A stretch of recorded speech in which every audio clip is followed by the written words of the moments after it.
Either you go voluntarily or we arrest you.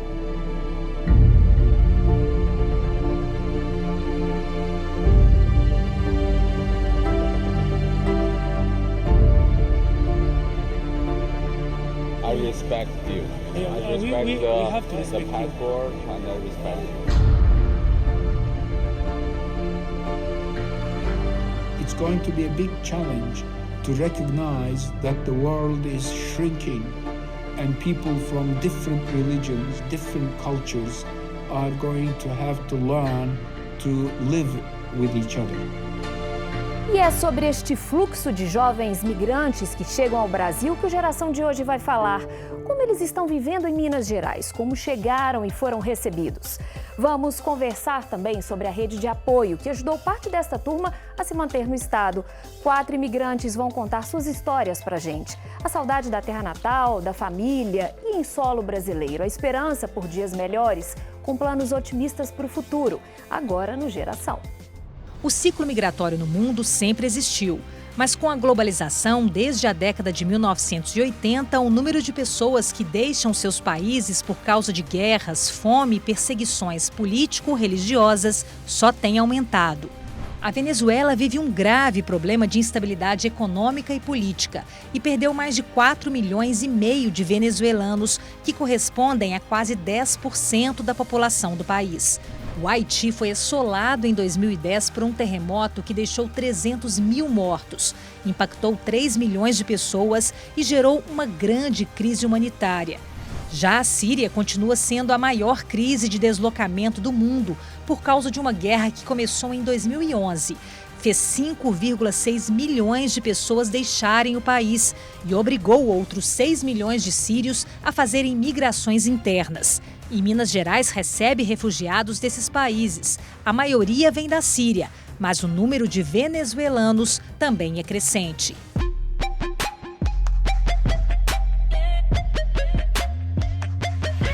Com a gente no estúdio, Tamara Machado, assistente jurídica no escritório aqui de BH do Serviço Jesuíta Migrantes e Refugiados no Brasil. E 4 jovens imigrantes que hoje vivem em Minas. Eles vieram do Haiti, da Venezuela e da Síria. Sejam todos muito bem-vindos aqui à Casa do Geração. Obrigada. Tamara, para começar esse programa, eu queria que você explicasse para a gente qual que é a diferença entre um refugiado e um imigrante. Então, o refugiado é aquela pessoa que teve que sair do seu país forçadamente por uma perseguição, né?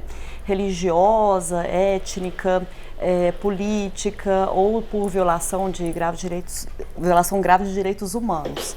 E o imigrante é aquela pessoa que teve tempo para programar a sua saída do país por motivo econômico, para melhorar a vida, mas não é uma causa fugida de fuga, de perseguição. Pois é, e aqui no estúdio a gente tem histórias dos dois tipos, né? A gente vai começar, então, já que você falou dessa última, que foi uma coisa mais programada, a gente vai começar com a Ariana, que veio da Venezuela, né? Ariana, conta um pouquinho da sua história pra gente. Então, eu tinha 20 anos quando eu vim para o Brasil para um congresso de administração pública. E nesse congresso eu conheci um menino que hoje é meu esposo. Eu tinha 20 anos, a gente se apaixonou, mas nós éramos estudantes universitários. E na época a gente ficou namorando de longe. Foi difícil, eu chorava, eu queria estar com ele queria estar comigo. Mas a gente precisava minimamente formar para poder casar e começar uma vida. Então foi isso, eu casei com 22, logo depois que eu formei. E eu já vim para o Brasil formada, começar a trabalhar e é isso, começar a vida de casada com um mineiro. E uma coisa mais planejada, né? Agora o John já não foi tão planejado assim, né, John? Como é que era a situação lá? Saí da lá? Síria com 17 anos, fui no Líbano, comecei a trabalhar lá até 2019. Em 2019 a gente viu na internet que o Consulado do Brasil está recebendo refugiados que podem vir no Brasil. A gente foi no consulado no Beirute, passamos o endereço nosso, contato, tudo, e eles ligaram para a gente daqui uma semana que pode ganhar o visto de 90 dias. Aí vocês vai lá, se gostarem, vocês podem ficar. Se não gostarem, vocês voltar durante 90 dias. Então foi uma escolha. Eles falaram com a gente que no Brasil não tem salário para vocês, não tem escola, não tem apartamento para vocês morar. Se tem alguém lá, recebe vocês, vocês podem ir lá. Vocês arrumam serviço, arrumam tudo. Então a gente começou a trabalhar para lojas de lanchonete, restaurantes, com salário de mínimo. E quando eu vi aqui que não dá para mim um salário mínimo, eu pedi o dono da loja para aumentar meu horário de trabalhar, hora extra. Tipo, trabalhava 8 horas. Eu falei, não, eu quero trabalhar 12 horas para ganhar mais hora extra. Conseguir pagar aluguel e viver, né? E hoje já são quantos anos no Brasil? Agora estou com 6 anos. Agora eu quero ouvir do Fanel, que veio do Haiti. Tem quanto tempo, Fanel? Eu cheguei em 2014 também e vou fazer 6 anos aqui. E você veio por que você deixou o Haiti? Então, eu estava ouvindo a intervenção sobre a diferença entre imigrante e refugiado, mas tem uma ideologia política por trás, né, dessa, porque a gente tem a definição como um deslocamento forçado do refugiado e o imigrante como voluntário, né? E se a gente for pensar bem, os haitianos aqui, que entra como caso de grave violação contínuo e também como um deslocamento forçado por questões ambientais, mas não são refugiados, né? E então a gente vem depois do fluxo, eu venho junto, né? Mas um pouco depois do terremoto, mas foi causado pelo terremoto, né? Porque que desestruturou o país, mais de 300 mil mortes. Então, né? eu acho que foi por isso que eu decidi de deixar o Haiti depois das minhas formações. Na verdade, eu já estava acabando o direito, que o país não tinha mais estrutura para gerar emprego, essas coisas, e pra eu dar decidi dignidade, sair. né? Isso. O mínimo, assim. E, Raider, por falar em dar dignidade, a Venezuela, né, passa aí por uma crise gigantesca. Tem quanto tempo que você está aqui? Foi por isso que você veio para o Brasil? A verdade, eu saí da Venezuela com 16 anos, influenciado pela crise que atravessa a Venezuela, mas eu fui para a Colômbia com 16 anos.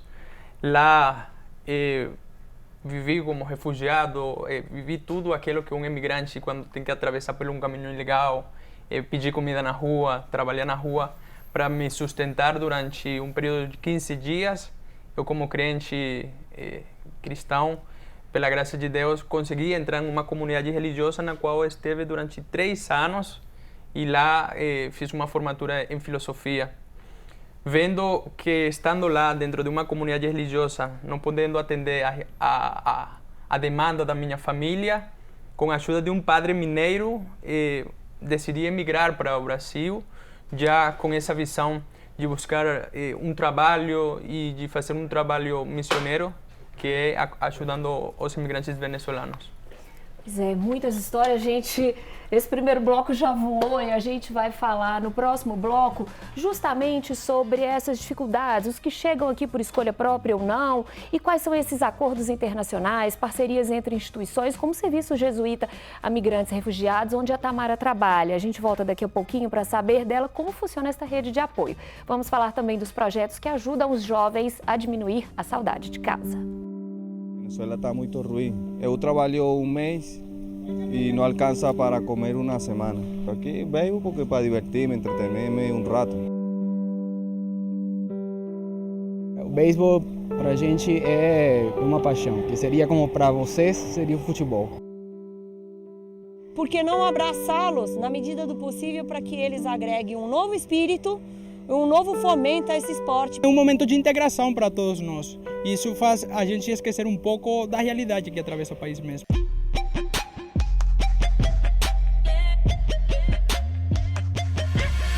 Geração de Volta, hoje falando sobre a migração de jovens pelo mundo todo. Como vivem os que escolheram Minas Gerais para viver? A gente já contou um pouco da história desses jovens aqui no programa. Vieram do Haiti, da Venezuela e da Síria. Agora nós vamos falar da rede de apoio que existe no estado para ajudá-los. Tamara, me conta como que funciona o escritório que tem aqui em Belo Horizonte, tem no norte do país e no sul também. Como é que é? Isso mesmo. O Serviço Jesuíta está em 4 estados aqui no Brasil. É Boa Vista, Manaus, na cidade de Manaus, Minas Gerais e no sul, em Porto Alegre. É um serviço que oferece para o imigrante e refugiado a parte de proteção, que seria assistência jurídica, assistência documental para ajudar na regularização migratória deles, e assistência social como forma para eles instruí-los para poder se adequar à nossa sociedade aqui e buscar os benefícios que eles têm direito. Também temos a parte de meios de vida, que é fazer o currículo e inserir o imigrante no mercado de trabalho. Agora, para vocês oferecerem esse serviço, né, quais são os parceiros para oferecer isso? Tem muito voluntário ajudando? Sim, a gente conta agora com cerca de 30 voluntários, sem os quais seria impossível, né, de seguir nosso serviço. E parceria, nós somos da Companhia de Jesus, as Filhas de Jesus também nos fornece, né, meios para ter o escritório, a parte material, e fazemos várias parcerias, né, como com a Providence, né, para um dos nossos projetos, que é da Casa de Acolhida, do projeto de interiorização dos venezuelanos, que é sair ali de Boa Vista para vir para Minas Gerais e outros estados, né, para absorver, o Brasil conseguir absorver essa mão de obra venezuelana que está vindo em grande fluxo. Pois é, e nós vamos falar então agora, nós vamos mostrar aqui no telão que o Brasil já reconheceu 11.231 refugiados no país, segundo dados do Comitê Nacional para os Refugiados, o CONARE. O levantamento traz números referentes até dezembro de 2018. De acordo com o comitê, há quase 25 milhões de refugiados no mundo todo. Vamos ver mais alguns dados? Os imigrantes haitianos chegaram ao Brasil pelo Acre. A cidade mais afetada foi Brasileia. Segundo dados da Polícia Federal, 72 mil haitianos entraram no território brasileiro entre 2010 e 2015. Cerca de 60 mil permanecem. Um levantamento inédito da PUC Minas e do Observatório de Migração Internacional em Minas Gerais mostrou que o número de estrangeiros registrados no estado mais que dobrou em 2016 em relação aos dados de 2010. E as nacionalidades que lideram o ranking são Haiti, Colômbia e Itália. O estudo também mostrou que a migração feminina tem acontecido em idade cada vez mais jovem. Todos vocês saíram de casa muito novos, né? Você acha que este movimento de deixar o país é a juventude que dá essa coragem? Se fossem mais velhos, talvez não teriam essa coragem. O que vocês acham? Eu acho que com certeza. Eu saí sem saber o que eu ia passar aqui no Brasil. E mesmo que eu não tive uma saída forçada, né? Que eu consegui vir planejado, eu não imaginava todas as dificuldades que eu ia passar, sobretudo com burocracia, com regularização, ingresso no mercado de trabalho, revalidação do diploma, foi tudo muito complicado. Então, eu vim cega e definitivamente isso foi muito motivo de que era muito novo, né? Hoje, meus pais, que estão passando por uma situação muito difícil na Venezuela, eles não se animam a sair, não, porque eles têm já 60 anos, eles já fizeram sua vida lá. Então, não conseguem largar casa, largar emprego. Trabalharam toda a vida numa profissão, com 60 anos vão começar a fazer trabalho manual, né? É muito melhor quando a gente é novo, porque a gente começa uma vida em outro lugar. Pois é, e quais as dificuldades que vocês passaram também, gente? Ela falou aqui, né, várias, mas cada um tem uma experiência particular, né? Quais foram as de vocês? Eu acho que uma das primeiras experiências que a gente tem quando chega no Brasil é a barreira do idioma. Aquele não ter como se comunicar com as pessoas dá uma questão de frustração no começo, mas à medida que a gente vai interagindo com as pessoas, a gente vai se adaptando, sobretudo numa cidade como Belo Horizonte, onde o povo é bem acolhedor. Então, foi uma barreira que foi bem superada. Outra da dificuldade é a convalidação do diploma, uma dificuldade que, pelo menos, os imigrantes venezuelanos estão atravessando, porque, como se fala de uma imigração forçada, não há uma prévia preparação na qual a gente apostilha os documentos, traz tudo certinho. Então, essa é uma dificuldade que é uma das mais radicais que os venezuelanos estão atravessando aqui em BH. E você, Fanel? Falando de dificuldade, a vida é feita de dificuldade, né? E se a gente for pensar bem, voltando no mesmo assunto da questão de imigrante refugiado, o ponto de questão de revalidação de diploma é é um grande desafio, mas agora eu acho que a Acnur já saiu um edital específico para revalidar diploma com condição específica para os refugiados. Os imigrantes, não. Então, como dificuldade também, eu acho que depende do país de origem da pessoa, porque a questão da vulnerabilidade tem muito a ver também com... Tem um fato coletivo e um fato individual, e se a gente for pensar a origem da pessoa, vamos supor, vou dar um exemplo só para ficar mais claro. Deixar mais claro.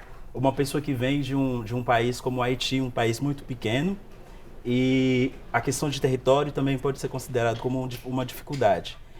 Chegar num país que é país Brasil continental. que é isso. Então, se orientar no país já pode ser uma dificuldade, assim. Então, eu acho que linguística pode ser, e isso vai ter muito a ver com um fato individual do dia a dia da pessoa, a luta da pessoa está levando cada dia, a busca das coisas, a energia que a pessoa tem, a idade também faz parte, então as dificuldades vão variando, né? Assim. Entendi. E a sua experiência, John? A língua é completamente diferente, né? Porque o espanhol brasileiro ainda é metido a tentar igual, falar né? um Mas portunhol. como na Síria, a língua árabe é que muito diferente. A língua portuguesa, então não em inglês e não o francês, que lá a gente estuda os dois línguas. Então você tem que aprender o dia a dia. Primeiros 6 meses eu não consegui separar as palavras, separar as frases, então senti dificuldade muito. E como não tem como ir para a escola, você tem que trabalhar para você conseguir pagar suas contas, tudo. Então eu senti muita dificuldade com língua primeiros 6 meses. Depois comecei a aprender como um mineiro, falava, uai, sou, nossa senhora, que trem é esse? Já estou indo, caminho. Isso é muito bom aqui em Minas Gerais, de verdade, porque eu também falo isso, que de todos os países do mundo que eu poderia ter migrado, Brasil é muito acolhedor e ajuda muito. Assim, apesar das dificuldades que todo mundo tem, da saudade de casa, realmente o povo brasileiro ajuda muito em fazer mais fácil. Um mineiro mais, né? Um mineiro mais. Um mineiro mais. Com certeza. Já chama para comer um pão de queijo? Pois é, então tem desafios, mas também tem vitórias. E no próximo bloco a gente vai mostrar iniciativas que promovem trocas culturais e ajudam na integração dos que vivem longe de casa. Não saia daí.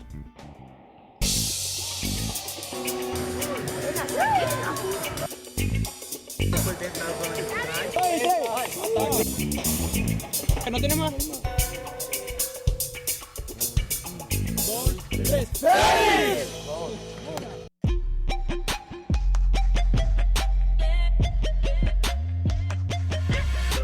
Estamos de volta falando sobre como vivem os jovens imigrantes que deixaram seus países de origem e hoje vivem em Minas Gerais. A gente abre este bloco mostrando uma reportagem super bacana feita pelo Super Esportes.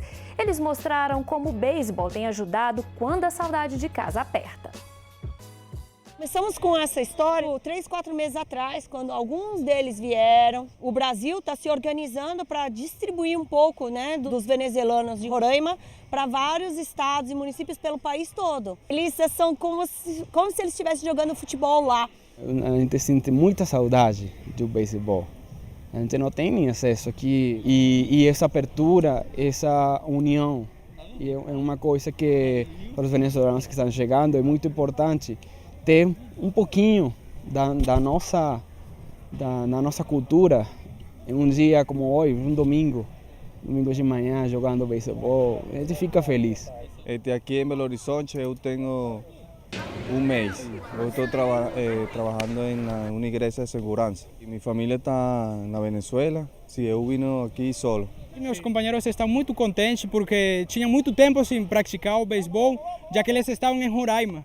Roraima não tem um campo de beisebol onde eles pudessem treinar, praticar. E depois de tanto tempo estão aqui um campo de beisebol e com colegas que estão interessados em ter esse troco de cultura mesmo. Nosso objetivo como Fênix também é abrir com os venezuelanos, mas também abrir para os brasileiros. Com a vinda dos venezuelanos, nós pretendemos, assim, pelo menos no nosso time, ao ver do nosso time, é que a gente conquiste outros adeptos que veem isso aqui como um esporte final de semana, eles já sabem isso, eles assistem isso, tem excelentes jogadores na Major League, né? Com isso, vamos dizer que a gente traga um gás. É a gente se integrar com o Brasil, fazer uma união entre dois países, mas também manter viva uma tradição que a gente tem muito na Venezuela. Para nós o beisebol representa tudo. Raider, você que aparece estrela aí do time também, como que é essa sensação? Você fazer alguma coisa ligada ao esporte, ou à cultura, ou à culinária, isso dá essa sensação de acolhimento um pouco mais? Diminui um pouco a saudade? Como é que é? De fato, essa realidade faz com que a gente se sinta em casa, né?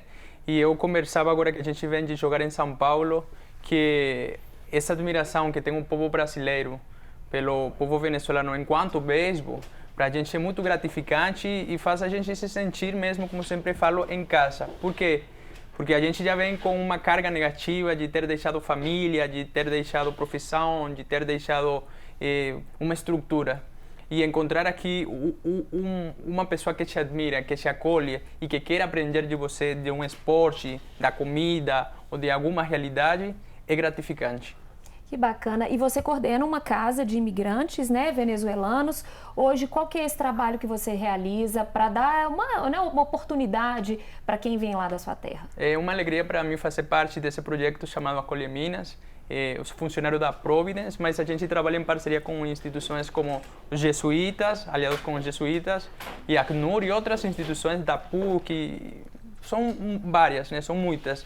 E é muito gratificante, é muito legal, porque eu, como venezuelano, dá uma força de apoio para os venezuelanos que vêm, talvez sem conhecer o idioma, sem conhecer a cidade, sem conhecer a cultura. É bacana, né? Estar aí no dia a dia com os venezuelanos, mediando entre as instituições e os venezuelanos com isso. Pois é, e o FANEL também tem um espaço assim, né, para acolher haitianos e tentar fazer essa cultura estar presente e viva. Conta um pouquinho do trabalho que você faz lá. Então, lá a gente tem uma associação que fundou desde 2015, e essa associação se chama Correio Haïtien, no idioma crioulo haitiano, e o intuito dessa associação é a valorização e a divulgação da cultura haitiana. E interessante ver como que surgiu essa ideia. Foi um grupo de pessoas que vem e a gente sentar aí conversando a respeito das datas importantes no Haiti, porque a gente tem uma cultura muito ligada à questão da história, e nem todo mundo sabe que o Haiti tem uma história muito linda no mundo.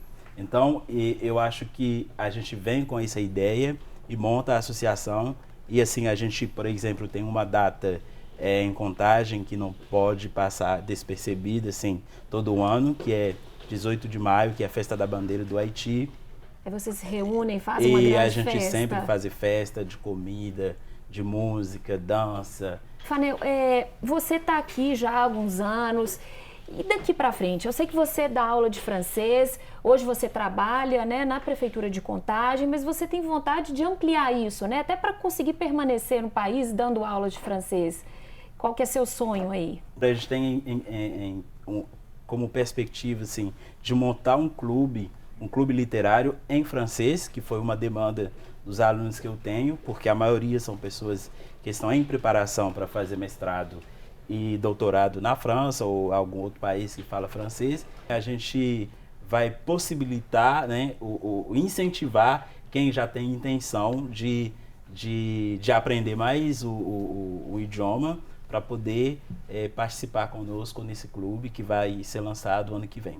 Muitos projetos, e agora a gente vai falar do John, que trouxe aquela gastronomia maravilhosa pra gente. Foi. Começou com uma loja, hoje já são uma loja quantas? Portinha, depois expandi mais, peguei a segunda loja do lado primeira, e depois abri mais 2 casas.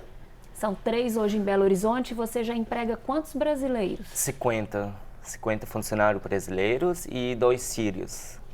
Agora, você imaginava nos seus sonhos lá na Síria que você iria virar um empresário de sucesso aqui em BH? Não, porque a gente falamos, tipo, a gente tem que crescer, né? Eu não consigo ficar em um salário mínimo e tem que ajudar a minha família e tal. Então, quando eu comecei a trabalhar 12 horas, segunda a segunda, vendia 2 férias. Então, uma coisa que consegui juntar dinheiro com meu amigo, e a gente, quando chegamos juntos, então falamos que a gente vamos crescer juntos, vamos juntar dinheiro e abrir uma loja de comida. É que o povo brasileiro, o mineiro, ainda gosta de nossa comida. Já tenho experiência pouquinho, como que faz o quibe, como que faz os esfirra, e pegamos receita da mãe. Então, a gente começou a dar certo.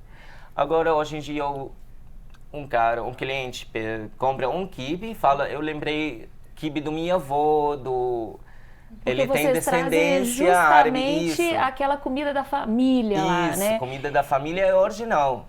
Então, eu não falsifiquei do temperos, não coloquei tempero brasileiro, comprei tudo tempero árabe e compro de São Paulo. É uma meio forma misturado. De você ajudar também quem ficou lá, né? Isso, preciso ajudar lá. E nem pensa em voltar para lá? Como é que tá isso hoje? Hoje em dia não, só visitar eles, porque o Brasil me ajudou muito mais que meu país. Sim. Me abraçou, né? E hoje em dia eu tenho que abraçar eles. Eu tenho 50 funcionários e todos são gente boa. A gente mais são de amigos, porque eu sou mais novo que eles. Então eu tenho vergonha de chamar atenção e tal. Então eu fico mais próximo deles para eles não sentir que tem dono e isso é resultado desse sucesso. Hoje já tem 3 lojas na cidade, né? E você, Ariana, quais são as suas perspectivas aqui no Brasil? Continuar construindo minha profissão, né, na minha carreira. Meu apartamento, pagar o apartamento, e eu ouvindo se acho tão sensacional esse negócio da migração, né, porque eu gosto muito de viajar. E uma das coisas que eu mais gostei quando eu fui para um país árabe foi a comida.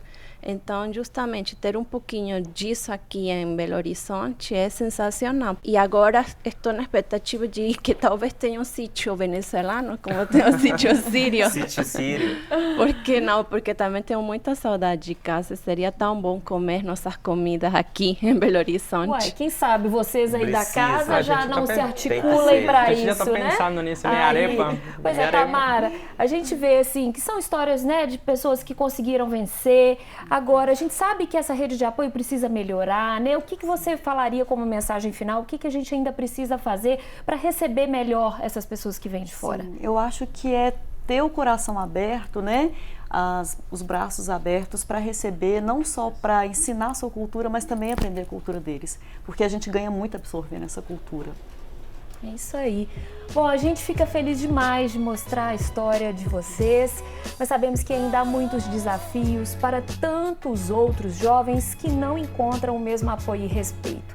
Então, que o Estado e todos nós possamos nos envolver e fazer parte desta rede de acolhimento tão importante para garantir dignidade na vida de quem é obrigado a deixar seu lar. Parabéns para vocês pela luta, pela garra. O Geração fica por aqui e acompanha outras edições do programa no portal da Assembleia, no YouTube, novidades pelo Twitter e até a próxima.